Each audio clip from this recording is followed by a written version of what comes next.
ಮಹಾಭಾರತ 2024 ಲೋಕಸಭಾ ಚುನಾವಣೆಗಳಿಗೆ ದಿನಗಣನೆ ಶುರುವಾಗಿರುವ ಸಂದರ್ಭದಲ್ಲಿ ಏಷ್ಯಾನೆಟ್ ಸುವರ್ಣ ನ್ಯೂಸ್ ಆರಂಭಿಸಿರುವ ವಿಶೇಷ ಸರಣಿ ಕಾರ್ಯಕ್ರಮ ಸೋಮವಾರದಿಂದ ಶನಿವಾರದ ತನಕ ರಾಜ್ಯ ಬೇರೆ ಬೇರೆ ರಾಜ್ಯಗಳ ರಣಾಂಗಣ ಹೇಗಿದೆ ಅನ್ನುವುದರ ಪರಿಚಯವನ್ನ ನಿಮಗೆ ಮಾಡಿಕೊಡಬೇಕು. 2014 ಏನಾಗಿತ್ತು, 2019 ಏನಾಗಿತ್ತು ಅನ್ನುವುದರ ವಿವರಗಳನ್ನು ನಿಮಗೆ ತಿಳಿಸಿದರೆ 2024 ಏನಾಗಬಹುದು ಅನ್ನೋದರ ಅಂದಾಜು ನಿಮಗೆ ಬರುತ್ತೆ ಅನ್ನುವ ಕಾರಣಕ್ಕಾಗಿ ನಾವು ನಿಮಗಾಗಿ ತೆಗೆದುಕೊಂಡು ಬಂದಿರುವ ವಿಶೇಷ ಕಾರ್ಯಕ್ರಮ ಇದು. ನಿನ್ನೆಯಿಂದ ಮಹಾಭಾರತ 2024ರಲ್ಲಿ ನಾವು ಕರ್ನಾಟಕದ 28 ಕ್ಷೇತ್ರಗಳ ಲೆಕ್ಕಾಚಾರವನ್ನು ನಿಮ್ಮ ಮುಂದೆ ಇಡ್ತಾ ಇದ್ದೀವಿ. ಈಗ ಬಿಜೆಪಿ ಲಿಸ್ಟ್ಗೆ ಕ್ಷಣಗಣನೆ ಶುರುವಾಗಿದೆ. ಬಿಜೆಪಿ ಲಿಸ್ಟ್ ಯಾವಾಗ ಬರುತ್ತೆ?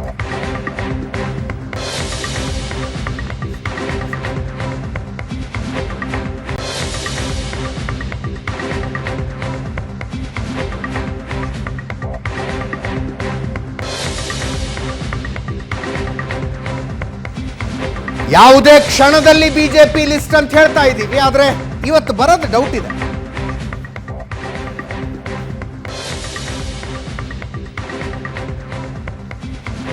ಇವತ್ತೇ ರಿಲೀಸ್ ಆಗಬಹುದು, ಆಗ್ಲಿಕ್ಕಿಲ್ಲ.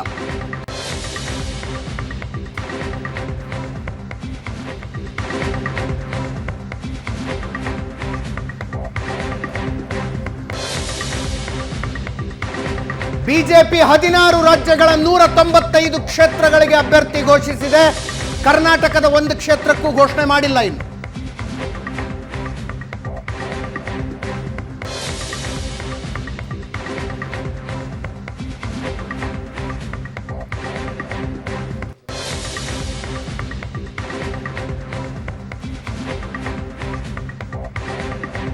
ಕಾಂಗ್ರೆಸ್ ತನ್ನ ಮೊದಲ ಪಟ್ಟಿಯಲ್ಲೇ ಕರ್ನಾಟಕದ 7 ಕ್ಷೇತ್ರಗಳಿಗೆ ಅಭ್ಯರ್ಥಿಗಳನ್ನು ಘೋಷಿಸಿದೆ.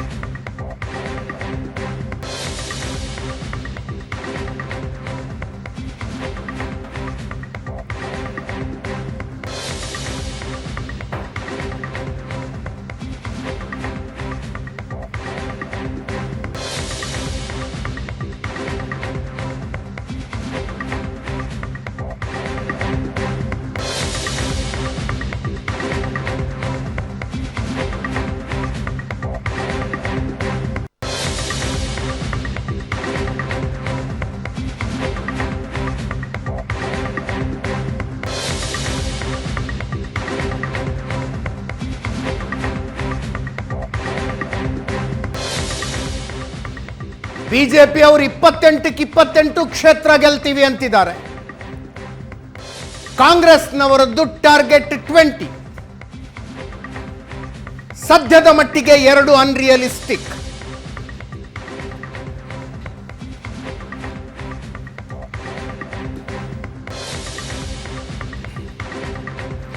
ಹತ್ತು ತಿಂಗಳ ಹಿಂದೆ ವಿಧಾನಸಭಾ ಚುನಾವಣೆಯಲ್ಲಿ ಬಿಜೆಪಿಯನ್ನ ಮಣಿಸಿ ಸ್ಪಷ್ಟ ಉತ್ತಮ ಬಹುಮತದೊಂದಿಗೆ ಅಧಿಕಾರಕ್ಕೆ ಬಂದಿರುವ ಕಾಂಗ್ರೆಸ್ ಲೋಕಸಭಾ ಚುನಾವಣೆಗಳಲ್ಲಿ 28 ಕ್ಷೇತ್ರಗಳಲ್ಲಿ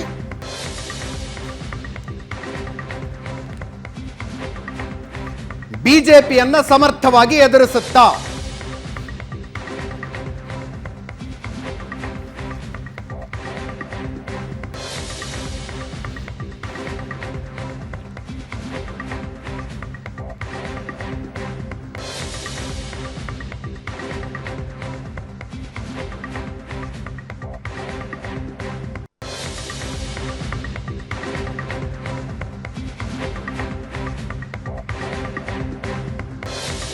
ಹೋಲಿಸಿದರೆ ಕಾಂಗ್ರೆಸ್ನವರ ಪ್ರಚಾರ ಲೋಕಸಭಾ ಚುನಾವಣೆಯಲ್ಲಿ ಜೋರಾಗಿದೆ. ಈಗಾಗಲೇ ಗ್ಯಾರಂಟಿ ಯೋಜನೆಗಳ ಫಲಾನುಭವಿಗಳ ಸಮಾವೇಶಗಳನ್ನು ಬೇರೆ ಬೇರೆ ಕಡೆ ಮಾಡ್ತಿದೆ.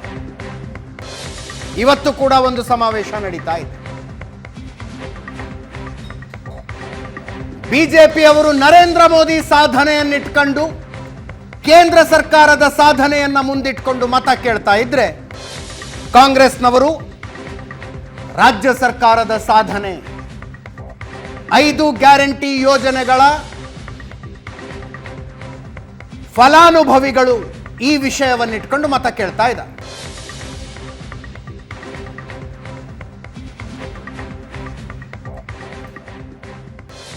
ಈ ಮಧ್ಯದಲ್ಲಿ ಕೆಲವು ರಾಷ್ಟ್ರೀಯ ಸುದ್ದಿವಾಹಿನಿಗಳು ಸಮೀಕ್ಷೆ ಸಂಸ್ಥೆಗಳ ಜೊತೆಗೆ ಸೇರ್ಕೊಂಡು ಸರ್ವೆಗಳನ್ನು ಮಾಡುತ್ತೆ.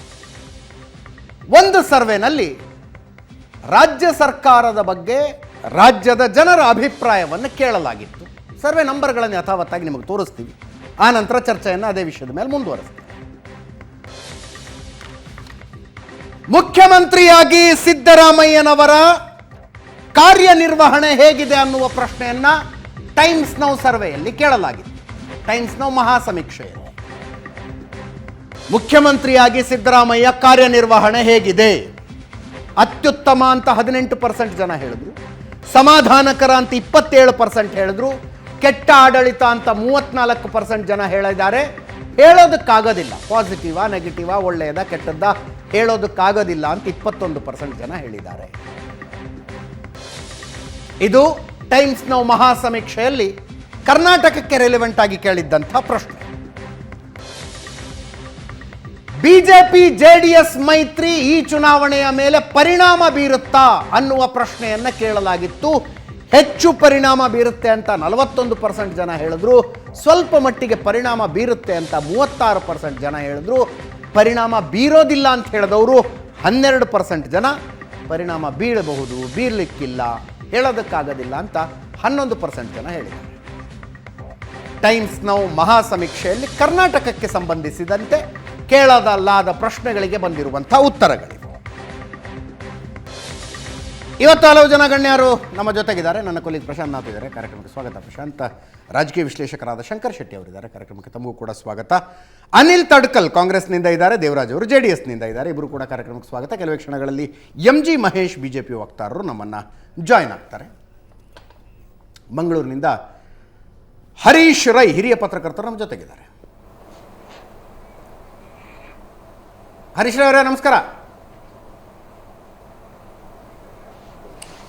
ಎಸ್, ಪ್ರಶಾಂತ್ ನಾಥ್ ಮೊದಲೇ ಪ್ರಶ್ನೆ ಕೇಳ್ತಾ ಇದ್ದೀನಿ. ಪ್ರಶಾಂತ್, ನಿನ್ನೆ ಕೂಡ ವಿವರವಾಗಿ ಚರ್ಚೆ ಮಾಡಿದ್ವಿ. ಕರ್ನಾಟಕದ ಜನ ವಿಧಾನಸಭಾ ಚುನಾವಣೆಗಳಲ್ಲಿ ಮತ ಹಾಕುವಾಗ, ಲೋಕಸಭಾ ಚುನಾವಣೆಗಳಲ್ಲಿ ಮತ ಹಾಕುವಾಗ ಎರಡು ಬೇರೆ ಬೇರೆಯದೇ ಮಾನದಂಡಗಳನ್ನು ಇಟ್ಕೊಂಡು ಹಾಕ್ತಾರೆ ಅಂತ. ಸೊ ಈ ಕರ್ನಾಟಕದ ಬರಲಿರುವ ಫಲಿತಾಂಶ ಸಿದ್ದರಾಮಯ್ಯನವರ ಆಡಳಿತಕ್ಕೆ ಸಿಕ್ಕಂಥ ಏನು ಮಿಡ್ ಟರ್ಮ್ ರಿಸಲ್ಟ್ ಆ ರೀತಿಯಲ್ಲಿ ಹೇಳೋದಕ್ಕಾಗೋದಿಲ್ಲ. ನಿಶ್ಚಿತವಾಗಿ ನೋಡಿ, ಯಾವುದೇ ಈ ರಾಷ್ಟ್ರೀಯ ಚುನಾವಣೆಗಳನ್ನು ಪ್ರತಿಯೊಂದು ರಾಜ್ಯದ ಸರ್ಕಾರದ ಮಾನದಂಡವಾಗಿ ಅಳಿಲಿಕ್ಕೆ ಹೋಗೋದು ಕಷ್ಟ. ಯಾಕಂದರೆ ನೋಡಿ, ಕರ್ನಾಟಕದಲ್ಲೂ ನಾವು ನೋಡ್ತಾ ಇದ್ದೀವಿ, ಲೋಕಸಭಾ ಚುನಾವಣೆ ಮತ್ತು ವಿಧಾನಸಭಾ ಚುನಾವಣೆಯ ಪ್ಯಾಟರ್ನ್ ಬೇರೆ ಬೇರೆ ಇರುತ್ತೆ. BJPಯ ಎಮರ್ಜೆನ್ಸ್ಗಿಂತ ಮುಂಚೆ ಲೋಕಸಭಾ ಚುನಾವಣೆಯಲ್ಲಿ ರಾಷ್ಟ್ರೀಯ ಪಕ್ಷಗಳತ್ತ ಜನ ಹೆಚ್ಚು ಓಟನ್ನು ಕೊಡ್ತಾ ಇರೋದನ್ನು ನಾವು ನೋಡಿದ್ವಿ. ಆದರೆ BJPಯ ಎಮರ್ಜೆನ್ಸ್ನ ನಂತರ ಮತ್ತು ಅಟಲ್ ಬಿಹಾರಿ ವಾಜಪೇಯಿ ಅವರ ಒಂದು ಅವಧಿಯ ಸರ್ಕಾರದ ನಂತರ ನಾವು ನೋಡ್ತಾ ಇರೋದು, ಎರಡು ರಾಷ್ಟ್ರೀಯ ಪಕ್ಷಗಳಲ್ಲಿ ಕಾಂಗ್ರೆಸ್ ಮತ್ತು BJPಯನ್ನು ತೆಗೆದುಕೊಂಡಾಗ ಲೋಕಸಭಾ ಚುನಾವಣೆಯಲ್ಲಿ ಮತದಾರನ ಪ್ರಾತಿನಿಧ್ಯ ಹೆಚ್ಚು BJPಯತ್ತ ವಾಲಿರುವುದು 2004ರ ನಂತರದ ಡೇಟಾಗಳು ಸ್ಪಷ್ಟವಾಗಿ ಹೇಳ್ತಾರೆ. ಅದಕ್ಕೆ ನಾನಾ ಕಾರಣಗಳಿರ್ಬೋದು. ಈ ಬಾರಿ ಕೂಡ ಈಗ ನರೇಂದ್ರ ಮೋದಿ ಬಂದ ಮೇಲೆ ನಾವು ನೋಡ್ತಾ ಇರ್ತಕ್ಕಂಥದ್ದೇನು, 2019ರಲ್ಲಿ 25ರವರೆಗೆ BJP ಹೋಯಿತು. 2014ರಲ್ಲಿ ಗೆಲ್ಲಲಾಗದ ಕೆಲ ಕ್ಷೇತ್ರಗಳು BJP ತೆಕ್ಕೆಗೆ ಹೋದವು.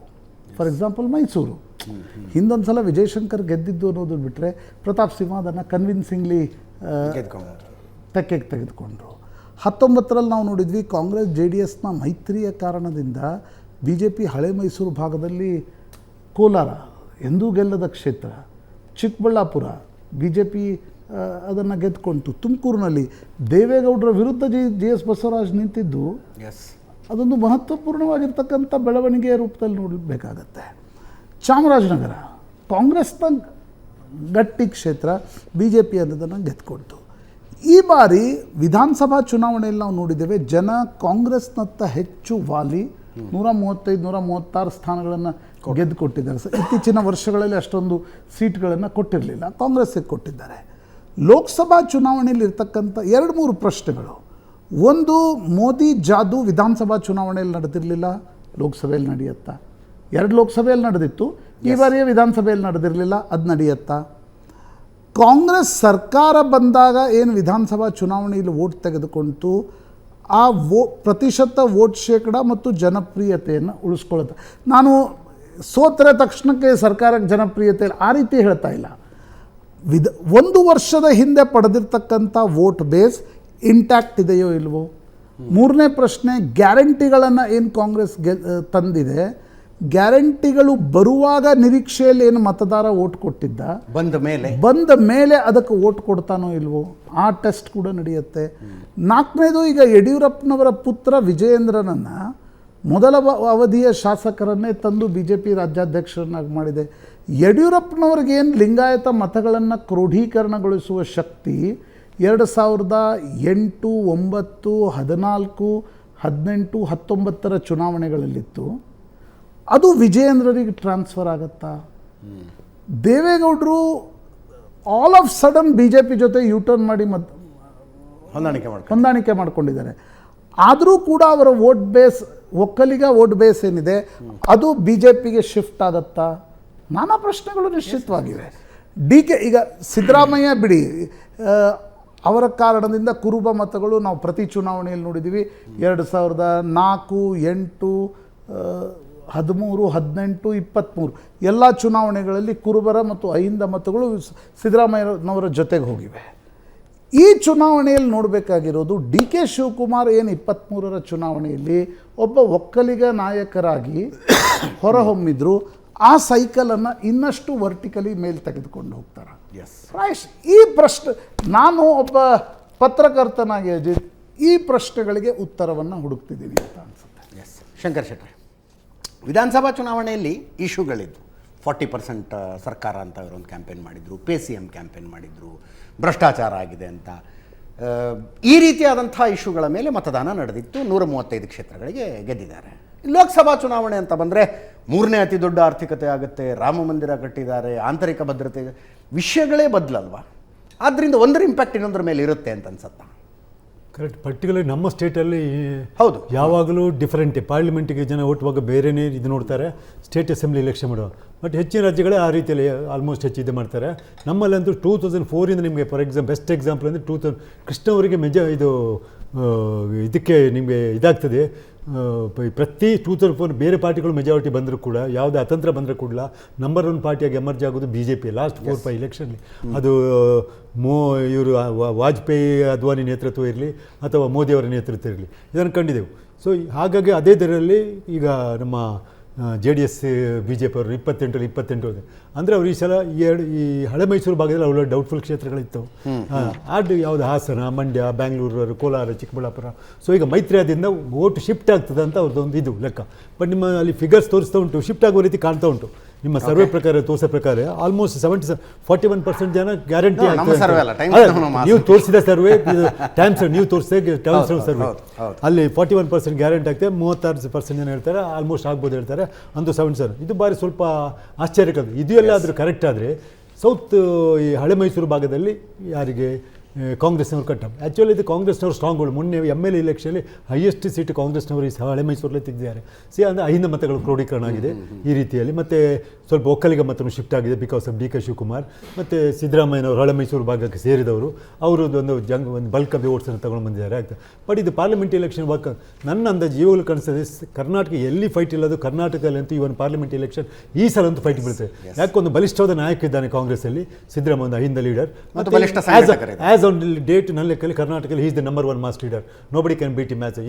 ಮುಂದೆ ಇದ್ದರು ದೇವೇಗೌಡರದ್ದು ಅಥವಾ ಯಡಿಯೂರಪ್ಪ ಇದ್ದರು. ಯಡಿಯೂರಪ್ಪ ಯಾವಾಗ ಕಣ್ಣೀರು ತೆಗೆದುಕೊಂಡು ರಾಜೀನಾಮೆ ಕೊಡ್ಲಿಕ್ಕೆ ಹೋದ್ರ, ಅಂದಿನಿಂದ ಸಿದ್ದರಾಮಯ್ಯನೇ. ಮುಂದಕ್ಕೆ ಯಾರು ಬರ್ತಾರೆ, ಮುಂದಕ್ಕೆ ವಿಜಯೇಂದ್ರನೂ ಆಗ್ಬೋದು.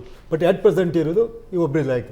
ಸೊ ಅವರ ನಾಯಕತ್ವ ಮತ್ತು ಅಹಿಂದ ಮತಗಳು ಒಟ್ಟು ಸೇರಿ ಮತ್ತು ಗ್ಯಾರಂಟಿ, ಆ ಲೆಕ್ಕ ಗ್ಯಾರಂಟಿ ಒಂದು ವರ್ಕೌಟ್ ಮಾಡಿದರೆ, ಗ್ಯಾರಂಟಿ ಪ್ರಾಮಿಸ್ಗೆ ಓಟ್ ಕೊಟ್ಟಿದ್ದಾರೆ ಅಂತ ಹೇಳಿದರೆ ಗ್ಯಾರಂಟಿ ಈಡೇರಿಸ್ತಾರೆ. ಆಲ್ಮೋಸ್ಟ್ ಇವರು ಈಡೇರಿಸಿ ಇಲ್ಲ ಅಂತಿಲ್ಲ, ಆಲ್ಮೋಸ್ಟ್ ಅಂಥ ಟೈಮಲ್ಲಿ ಒಂದು ಫಸ್ಟ್ ಟೈಮಲ್ಲ ಕೊಡುವಂತಲೂ ಕೊಡ್ಬೋದು.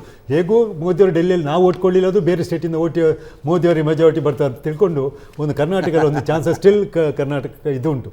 ಹಾಗೆ ಈಗ ಇನ್ನು ಮೇಲೆ ಕೆಲವು ಸಲ ಕುತೂಹಲ ಕ್ಯಾಂಡಿಡೇಟ್ ಯಾರ ಮೇಲೆ ಅಂತ ಆಗ್ತದೆ. ಕ್ಯಾಂಡಿಡೇಟ್ ಈಗ ಆಲ್ಮೋಸ್ಟ್ ಇವತ್ತು ಡೌಟ್ ಕಾಣ್ತಾರೆ ನನ್ನ ಲೆಕ್ಕಲ್ಲಿ. ಯಾಕೆ ಗೊತ್ತಾ, ನಾಳೆ ಮಂಜುನಾಥ್ ಅವರು ಸೇರುವುದು ಅಂತ ಹೇಳ್ತಾರೆ. ಸೊ ಯಾರಿಗೂ ಪಾರ್ಟಿ ಸೇರಿದವರು ಟಿಕೆಟ್ ಕೊಡಲ್ಲ, ದೊಡ್ಡ ದೊಡ್ಡ ಪಾರ್ಟಿ ನ್ಯಾಷನಲ್ ಪಾರ್ಟಿಗಳಿಗೂ, ಅರ್ಥ ಆಯ್ತಲ್ಲ. ಸೊ ನಾಳೆ ಸೇರುವುದರೆ ಇವತ್ತು ಟಿಕೆಟ್ ಅನೌನ್ಸ್ ಮಾಡೋದು ಕಷ್ಟ. ಒಂದು ವೇಳೆ ಅನೌನ್ಸ್ ಮಾಡಿದ್ರು ಮಂಜುನಾಥ್ ಹೆಸರು ಅವ್ರು ಬರಲಿಕ್ಕಿಲ್ಲ. ನಾಳೆ ಕಾರ್ಯಕ್ರಮ ರದ್ದು ಅಂತ ಹೇಳ್ತಿದ್ದಾರೆ. ಹಾಗಾದ್ರೆ ಇವತ್ತಾಗಬೇಕು. ಹಾಗಾಗಿ ನಾವು ಕುತೂಹಲ ಕಾಯ್ತಾ ಇರೋದಂತ ಗೊತ್ತಾ, ಈಗ ಟಿಕೆಟ್ ಕ್ಯಾಂಡಿಡೇಟ್ಸ್ ಎಲ್ಲಿ ಯಾರು ಹೇಗೆ ಅಂತ, ಯಾರು ಕಳ್ಕೊಳ್ತಾರೆ ಟಿಕೆಟ್ ಅಂತ ಹೇಳ್ಕೊಂಡು. ಸೊ ಅದೊಂದು ಕುತೂಹಲ ಮೂಡುವಂಥದ್ದು. ಕರ್ನಾಟಕದಲ್ಲಂತೂ ರಿಯಲಿ ಫೈಟ್ ಉಂಟು ನನಗೆ ಗೊತ್ತಾದ ಮಟ್ಟಿಗೆ. ಅದು ಪರ್ಟಿಕ್ಯುಲರ್ಲಿ ನಿಮಗೆ ಕಲ್ಯಾಣ ಕರ್ನಾಟಕ ಮತ್ತು ಹಳೆ ಮೈಸೂರು ಭಾಗದಲ್ಲಿ, ಮಧ್ಯ ಕರ್ನಾಟಕದಲ್ಲಿ ಉಂಟು. ವ್ಯಾರಸ್ ನಿಮ್ಮ ಕರಾವಳಿಯಲ್ಲಿ ಮತ್ತು ಮುಂಬೈ ಕರ್ನಾಟಕದಲ್ಲಿ BJP is in upper hand. ನನಗೆ ಮುಂಬೈ ಕರ್ನಾಟಕದ 2 ಕ್ಷೇತ್ರಗಳಲ್ಲಿ ಏನೋ ಫೈಟ್ ಆಗುತ್ತೆ. ಅದೇ ನೋಡಿ, ಈಗ ನೋಡಿ ಅಲ್ಲಿ 3 ಸ್ಟ್ರೆಚ್ಚಲ್ಲಿ ಬರುವಂಥದ್ದು, ಹಾವೇರಿ, ಹುಬ್ಳಿ, ಬೆಳಗಾಂ ಘಟಾನುಘಟಿಗಳು ನಿಂತು ಬಿಡ್ತಾರೆ. ಹೌದು, ಸ್ವಲ್ಪ ಈಗ ನಮ್ಮ ಇದರ ಪ್ರಕಾರ ಬೊಮ್ಮಾಯಿ ಅವರು ಅವ್ರು 3 ಜನಕ್ಕೆ ಕಂಟೆಂಡರ್ ಮಿನಿಸ್ಟರ್ ಪೋಸ್ಟ್ಗೆ. ಇಬ್ಬರು ಎಕ್ಸ್ ಚೀಫ್ ಮಿನಿಸ್ಟರ್, ಒಬ್ಬರು ವೆರಿ ಸ್ಟ್ರಾಂಗ್. ಈಗ ಆಸ್ ಆನ್ ಡೇಟ್ ಕರ್ನಾಟಕದಲ್ಲಿ ಕ್ಯಾಬಿನೆಟ್ ದರ್ಜೆಯಲ್ಲಿ ಇರೋರು ಅವರೊಬ್ಬರೇ, ಮತ್ತೆಲ್ಲ ಸ್ಟೇಟ್ ದರ್ಜೆಯಲ್ಲಿ ಇರುವರು ಪ್ರಹ್ಲಾದ್ ಜೋಶಿ ಬಿಟ್ಟರೆ. ಸೊ ಈ 3 ಜನಕ್ಕೆ ಒಂದೇ ಭಾಗದವರಿಗೆ 3 ಮಿನಿಸ್ಟರ್ ಕೊಟ್ಟರೆ ಅಂಥದ್ದು. ಹಾಗಾಗಿ ಬೊಮ್ಮಾಯಿ ಅವರಿಗೆ ಟಿಕೆಟ್ ಸಿಗ್ತದಾ ಇಲ್ವಾ ಅಂತ ಒಂದು ಇದು ಉಂಟು. ಯಾಕಂದರೆ ಜಗದೀಶ್ ಶೆಟ್ಟರ್ ಬಂದರೆ ಇಲ್ಲಿ ಬೊಮ್ಮಾಯಿ ಅವರು ಮುಂದೆ ಅಷ್ಟು ಹೊರತು ಬೊಮ್ಮಾಯಿಗೆ ಎಂ ಪಿ ಆಗಿ ಏನಾಗಬೇಕು, ಅಟ್ಲೀಸ್ಟ್ ಒಂದು ಮಿನಿಸ್ಟರ್ ಆದರೆ ಒಂದು ಲಾಭ. ಇಲ್ಲ ಸ್ಟೇಟಲ್ಲಿ ಒಂದು ದೊಡ್ಡ ಲೀಡರ್ ಆಗಿ ಇಲ್ಲಿ ಅಸೆಂಬ್ಲಿಯಲ್ಲಿ ಒಳ್ಳೆ ಮಾತಾಡ್ತಾ ಇರ್ಬೋದು, ಹೌದಲ್ವಾ. ಅವ್ರಿಗೆ ಸ್ವಲ್ಪ ರೆಸ್ಪೆಕ್ಟ್ ಇದೆ, ಮುಂದೆ ಎಕ್ಸ್ ಚೀಫ್ ಮಿನಿಸ್ಟರ್ ಆಗಿದ್ದಂಥವ್ರು ಕಳ್ಕೊಂಡು. ಸೊ ಹಾಗಾಗಿ ಅಲ್ಲಿ ಒಂದು ಆ ಸ್ಟ್ರೆಚ್ಚಲ್ಲಿ ಇದುಂಟು. ಬಟ್ ಅಲ್ಲಿ ಸಪೋಸ್ ಇನ್ನು ಬೇರೆಯವರಿಗೆ ಯಾರಾದರೂ ಕ್ಯಾಂಡಿಡೇಟ್ ಕೊಡ್ತಾರಾ, ಅಲ್ಲಿ ಕಷ್ಟ. ಒಂದು ಬಲವಾದ ನಾಯಕನೇ ಬೇಕಾಗ್ತದೆ. ಹಾವೇರಿಯಲ್ಲಿ ಜಗದೀಶ್ ಶೆಟ್ಟರಿಗೂ ಕೊಡ್ಬೋದು ಕಡೆಗೆ, ಹೇಳಿಕೋಲ್ಲ. ಇನ್ನು ಸ್ವಲ್ಪ ಕುತೂಹಲ ಟಿಕೆಟ್ ಇದ್ದಾದ್ಮೇಲೆ ಒಂದು ಪಿಕ್ಚರ್ ಗೊತ್ತಾಗ್ತದೆ. ಹರೀಶ್ ರೈ ಅವರು ಮಂಗಳೂರಿನಿಂದ ನಮ್ಮ ಜೊತೆಗೆ ನೇರ ಸಂಪರ್ಕದಲ್ಲಿದ್ದಾರೆ. ಹರೀಶ್ ರೈ ಅವರೇ, ಸಾಮಾನ್ಯವಾಗಿ ಕರ್ನಾಟಕದ ಮತದಾರ ವಿಧಾನಸಭೆಗೆ ಒಂದು ಪ್ಯಾಟರ್ನಲ್ಲಿ ವೋಟ್ ಹಾಕಿದ್ರೆ ಲೋಕಸಭೆಗೆ ಇನ್ನೊಂದು ಪ್ಯಾಟರ್ನಲ್ಲಿ ವೋಟ್ ಹಾಕ್ತಾ ಬಂದಿದ್ದಾನೆ. It has been a trend since very long. ತುಂಬ ದಿನಗಳಿಂದ ಇರುವಂಥ ಟ್ರೆಂಡ್ ಅದು. ಹೌದು. ಈ ಸಲ ಹೆಂಗೆ ಅನ್ನಿಸ್ತಾ ಇದೆ ವಾತಾವರಣ ನಿಮಗೆ?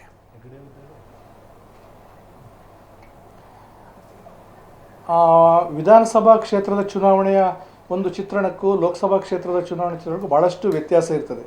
ಈಗಾಗಲೇ ಉಲ್ಲೇಖ ಮಾಡಿದರು. ನಮಗೊಂದು ಸಣ್ಣ ಉದಾಹರಣೆಯನ್ನು ಹೇಳ್ತೇನೆ ನಿಮಗೆ. 2013ನೇ ಚುನಾವಣೆಯಲ್ಲಿ ದಕ್ಷಿಣ ಕನ್ನಡದಲ್ಲಿ 7 ವಿಧಾನಸಭಾ ಕ್ಷೇತ್ರಗಳಲ್ಲಿ ಕಾಂಗ್ರೆಸ್ ಗೆದ್ದಿತ್ತು. ಒಂದೇ ವರ್ಷದಲ್ಲಿ ಲೋಕಸಭಾ ಚುನಾವಣೆ ಬಂತು. ಭಾರತೀಯ ಜನತಾ ಪಾರ್ಟಿ ಸುಮಾರು 1,70,000ಕ್ಕೂ ಅಧಿಕ ಮತಗಳಿಂದ ಆ ಕ್ಷೇತ್ರವನ್ನು ಗೆದ್ದುಕೊಂಡಿತ್ತು. ಅಂದರೆ ಒಂದೇ ವರ್ಷದಲ್ಲಿ ರಾಜಕೀಯದ ಸಂಪೂರ್ಣ ಚಿತ್ರಣ ಬದಲಾಗಿದೆ. ಇದು ರಾಜ್ಯದ ಬೇರೆ ಬೇರೆ ಕಡೆಗಳಲ್ಲಿ ಕೂಡ ನೀವು ನೋಡಿದ್ರು ಕೂಡ ಲೋಕಸಭಾ ಚುನಾವಣೆಗೆ ಮತದಾನ ಮಾಡುವ ಒಂದು ರೀತಿ ಮತ್ತು ವಿಧಾನಸಭಾ ಚುನಾವಣೆಗೆ ಮತದಾನ ರೀತಿ ಬೇರೆನೇ ಇರ್ತದೆ. ಈಗ ಈ ವಿಧಾನಸಭಾ ಕಳೆದ 2023ರ ವಿಧಾನಸಭಾ ಚುನಾವಣೆ ಕೂಡ ಕಾಂಗ್ರೆಸ್ ಏನು ಗ್ಯಾರಂಟಿಗಳನ್ನು ಘೋಷಣೆ ಮಾಡಿತು ಮತ್ತು ಸಿದ್ದರಾಮಯ್ಯರ ಒಂದು ವರ್ಚಸ್ವಿ ನಾಯಕತ್ವ, ಅದಕ್ಕೆ ಜೊತೆಗೆ ಡಿ ಕೆ ಶಿವಕುಮಾರ್ ಅವರ ಒಂದು ಒಕ್ಕಲಿಗ ಮತದ ಎಲ್ಲ ಇದನ್ನು ಕ್ರೋಢೀಕರಿಸಿ ಕಾಂಗ್ರೆಸ್ಗೆ ಒಂದು ದೊಡ್ಡ ಜಯವನ್ನು ತರಲಿಕ್ಕೆ ಸಾಧ್ಯ ಆಯಿತು. ಆದರೆ ಅದೇ ರೀತಿಯ ಒಂದು ಜಯ ಲೋಕಸಭಾ ಕ್ಷೇತ್ರದಲ್ಲಿ ಪಡಿತಾರೆ ಅಂತ ಹೇಳಲಿಕ್ಕಾಗುವುದಿಲ್ಲ. ಆದರೆ ಕಳೆದ ಲೋಕಸಭಾ ಚುನಾವಣೆಗಿಂತ ಪಡ್ಕೊಂಡ ಸೀಟುಗಳಿಗಿಂತ ಕಾಂಗ್ರೆಸ್ ಒಂದು ಗಮನಾರ್ಹ ಸೀಟುಗಳನ್ನು ಈ ಚುನಾವಣೆಯಲ್ಲಿ ಪಡೆಯುವಂಥ ಎಲ್ಲ ಸಾಧ್ಯತೆಗಳು ಇವೆ. ಅಲ್ಲ, ಗಮನಾರ್ಹ ಅಂದರೆ ಎಷ್ಟು ಅಂತ? ಈಗ ಕಳೆದ ಸಲ 1 ಗೆದ್ದಿತ್ತು, ಈ ಸಲ 2 ಗೆದ್ರೆ ಕಾಂಗ್ರೆಸ್ಸಿನ ಪರ್ಫಾರ್ಮೆನ್ಸ್ ದುಪ್ಪಟ್ಟಾಯಿತು ಅಂತ ಅರ್ಥ. 4 ಗೆದ್ರೆ 4 ಪಟ್ಟಾಯಿತು ಅಂತ ಅರ್ಥ. ಹಾಗಲ್ಲ. ನನಗೆ ಅನಿಸ್ತದೆ ಕಾಂಗ್ರೆಸ್ ಈ ಸಲ ಈಗ ಅವರ ಟಾರ್ಗೆಟ್ ಏನೊಂದು 20 ಟಾರ್ಗೆಟ್ ಇದ್ರೆ ಒಂದು 10 ಸೀಟುಗಳನ್ನು ಕಾಂಗ್ರೆಸ್ ಗೆದ್ರೆ ಕೂಡ ಆಶ್ಚರ್ಯ ಇಲ್ಲ ಅಂತ ಹೇಳೋ ಒಂದು ವಾತಾವರಣ ಈಗಂತೂ ಇದೆ. ಒಂದು ಬಿಜೆಪಿಯಲ್ಲಿ ಹಾಲಿ ಸಂಸದರು 25 ಮಂದಿ ಹಾಲಿ ಸಂಸದರಿಗೆ ಟಿಕೆಟ್ ನೀಡುವಂತ ಒಂದು ಗೊಂದಲವೇ ಇನ್ನು ಅವರಲ್ಲಿ ಇತ್ಯರ್ಥ ಆಗಲಿ. ಇದು ಕಾರ್ಯಕರ್ತರಲ್ಲಿ ಒಂದು ನಮನೆ ಗೊಂದಲ ಇದೆ, ಒಂದು ಮತದಾರರ ವಲಯದಲ್ಲಿ ಒಂದು ಗೊಂದಲ ಮೂಡಿಸ್ತದೆ. ಇನ್ನು ಚುನಾವಣೆ ಘೋಷಣೆಯಾಗಿ ಬರೇ ಮೋದಿಯವರ ವರ್ಚಸ್ಸಲ್ಲೇ ನಾವು ಗೆಲ್ತೇವೆ ಅಂತ ಹೇಳುವಂಥ ಒಂದು ಇದು ಅದನ್ನೇ ನಂಬ್ಕೊಂಡಿದ್ರೆ ಭಾರತೀಯ ಜನತಾ ಪಾರ್ಟಿ ಹಿಂದಿನ ಬಾರಿಯ ಫಲಿತಾಂಶವನ್ನು ದಾಖಲಿಸುತ್ತೆ ಹೇಳಲಿಕ್ಕಾಗುವುದಿಲ್ಲ. ಕಾಂಗ್ರೆಸ್ ಈ ಬಾರಿ ಒಂದು ಅವರ ಗ್ಯಾರಂಟಿ ಮತ್ತು ಸರ್ಕಾರ, ಅದರ ಜೊತೆಗೆ ಅವರು ತುಂಬ ಅಳೆದು ತೂಗಿ ಅಭ್ಯರ್ಥಿಗಳನ್ನು ಆಯ್ಕೆ ಮಾಡ್ತಾರೆ. ಉದಾಹರಣೆಗೆ ಈಗ ಉಡುಪಿ ಲೋಕಸಭಾ ಕ್ಷೇತ್ರದಲ್ಲಿ ಜಯಪ್ರಕಾಶ್ ಹೆಗಡೆ ಅವರನ್ನು ಆಹ್ವಾನಿಸಿ ಅವರಿಗೆ ಟಿಕೆಟ್ ಕೊಟ್ಟು ಸ್ಪರ್ಧೆ ಮಾಡ್ತಾರೆ ಅಂತ ಹೇಳಿದ್ರೆ ಒಂದು ಪ್ರಬಲ ಸ್ಪರ್ಧೆ ಉಡುಪಿಯಲ್ಲಿ ಖಂಡಿತ ಇದೆ. ಯಾರೇ ಬಿಜೆಪಿ ಯಾರಿಗೆ ಟಿಕೆಟ್ ಕೊಟ್ಟರೆ ಕೂಡ ಜಯಪ್ರಕಾಶ್ ಹೆಗಡೆ ಇದ್ದ ಕಾರಣ ಅಲ್ಲಿ ಒಂದು ಪ್ರಬಲ ಸ್ಪರ್ಧೆ ಬಂದೇ ಬರ್ತದೆ. ಅದೇ ರೀತಿ ಬೇರೆ ಕ್ಷೇತ್ರಗಳಲ್ಲಿ ಕೂಡ ಅವರು ಒಂದು ಸಮರ್ಥ ಅಭ್ಯರ್ಥಿಗಳನ್ನು ಕಣಕ್ಕಿಳಿಸಿದ್ರೆ ಬಿಜೆಪಿಗೆ ಪೈಪೋಟಿ ಕೊಡುವುದು ಮಾತ್ರ ಅಲ್ಲ, ಬಿಜೆಪಿಯ ವಶದಲ್ಲಿರುವ ಸೀಟ್ಗಳನ್ನು ಪಡೆದುಕೊಳ್ಳಲಿಕ್ಕೆ ಕೂಡ ಯಶಸ್ವಿ ಆಗ್ಬೋದು ಅಂತೇಳಿ ನನ್ನ ಅನಿಸಿಕೆ. ಎಸ್, ಬರ್ತೀನಿ. ಒಂದೊಂದು ಸಣ್ಣ ಬ್ರೇಕ್ನ ಸಮಯ ಆಗಿದೆ, ಬ್ರೇಕ್ ಮುಗಿಸ್ಕೊಂಡು ವಾಪಸ್ ಬರ್ತೀನಿ.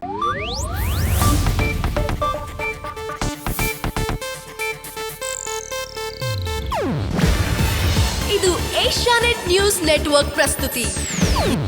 ನೀವು ನೋಡ್ತಿದ್ದೀರಾ ಏಷ್ಯಾನೆಟ್ ಸುವರ್ಣ ನ್ಯೂಸ್.